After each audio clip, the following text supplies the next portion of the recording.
I'm using this fireplace room box kit from Bentley House Minis to make the Gryffindor Common Room. Bentley House Minis already has detailed video instructions for assembling this kit, so I'll focus on the modifications I make.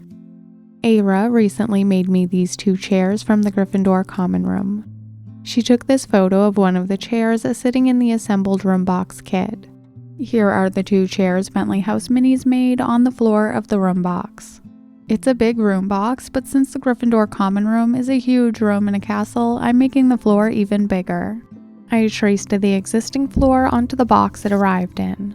I'm gluing them together to make the floor extra strong. Ara suggests using an acetone-based glue like Fabri-Tac to prevent warping, but I always forget to screw the cap on tightly enough. With my Fabri-Tac running low, I decided to attach this filler piece at the front of my floor extension using hot glue. I only added 4 inches to the depth of the room box, bringing it from 11 to 15 inches, but it made a huge difference.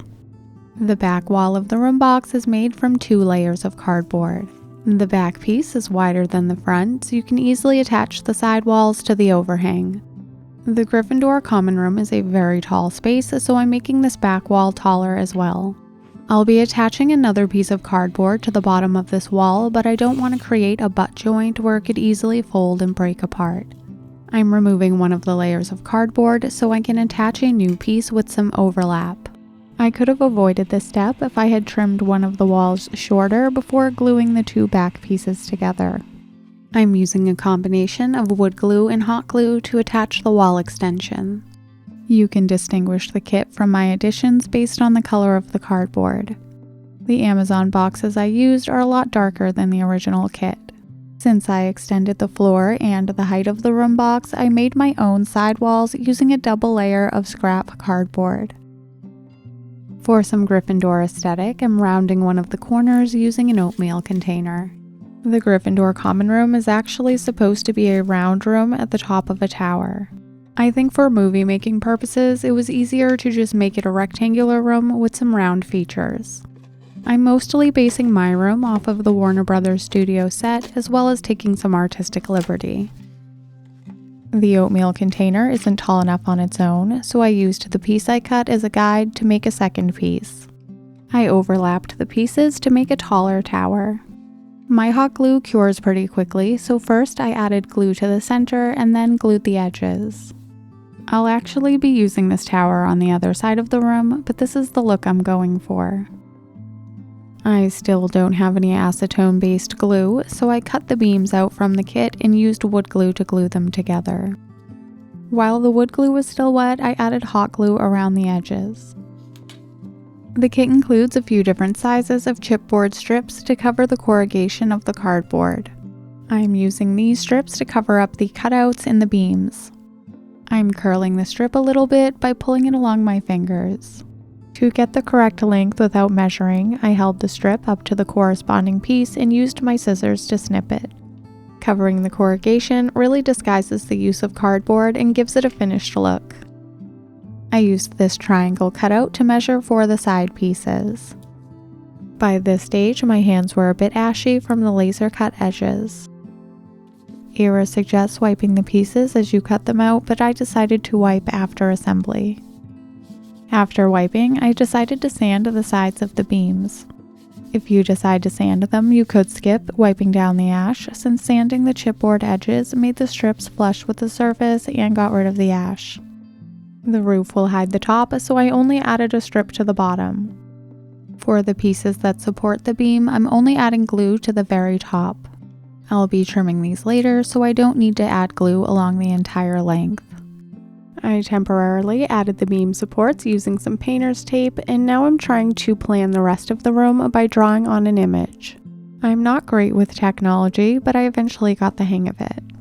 I moved to the oatmeal tower and drew this wedge-shaped wall. This doorway would lead to the boys' and girls' dormitories. The iconic Gryffindor fireplace will be on the right side of the room. I'll be able to rework the pieces included in the fireplace room box kit to make the fireplace. The walls of the common room are made of stone.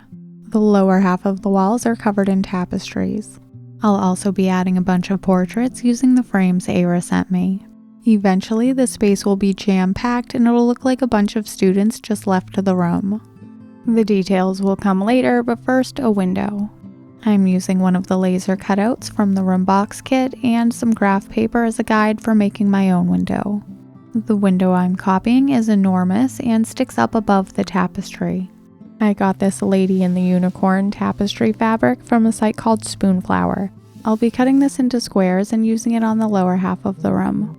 These are the same tapestries hanging in the Gryffindor Common Room in the movies. When I place the window in the correct position above the tapestry, I can see the window I made is too small. I went back to the drawing board and made a bigger window. I think this window looks perfect now, or at least close enough, which is what I aim for, so I'm tracing around it to cut through the double layer of cardboard. If I was more of a planner, I would have established the window placement and size before gluing the back wall together. A good cutting safety tip is to tuck your thumb in and be aware, so do the opposite of what I'm doing. I made sure to start with a nice sharp blade and had to make multiple passes to get through the layers. I finished the cut by flipping it around and sawing through the back. I'm using the bottom of this cutout to make the slope of the common room window. To make the front flush with the wall, I used a straight edge and drew a line across the piece of cardboard. I'm using my craft knife to cut through the 2 layers of cardboard down toward the corner to get approximately the correct angle. I'll be surrounding this window with some faux stone, so I'll be able to cover up all of these messy edges. I'm using just a little bit of hot glue to tack my piece in place. I'm adjusting the cardboard until it's in the correct place and holding it for a few seconds while the small amount of hot glue sets. I added a whole mess of hot glue on the back to hold it more permanently. I'm using one of the window frames from the kit for my alcove. The pieces in the middle go to the fireplace, so I set those aside. I'm modifying this window frame in a couple ways to make my own window. This window is too tall for my needs, so I'm starting by cutting off the bottom. To me, the Gryffindor Common Room windows look about the same height as a student, so I'm guessing around 5 inches.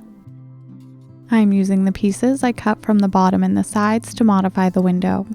I cut the arch out of the window frame and reconfigured the pieces to make it wider. I laid the pieces out and eyeballed the angles, cut the pieces, and hot glued them together. Before I install this window frame, I'm tracing the center because it would be really difficult to do after installation. This way I know what size to cut my trash plastic for window glass, etc. I glued my bottomless window frame into place and held the top with a scrap of popsicle stick. I used some chipboard from cereal box to cover the sides of the window alcove. I didn't do any measuring, I just made guesses and trimmed these pieces to fit. I'm using some smaller cereal box strips to make the arch at the top. To prevent a bunch of bulkiness and overlapping seams, I cut the strips at an angle. Smaller pieces turned out to be easier to work with and made the arch more rounded, so I spent about 5 minutes cutting little pieces and gluing them in place. To support this alcove, I added some more scrap cardboard to the back so it sits flat. I'll make the window that goes in the center in a future video.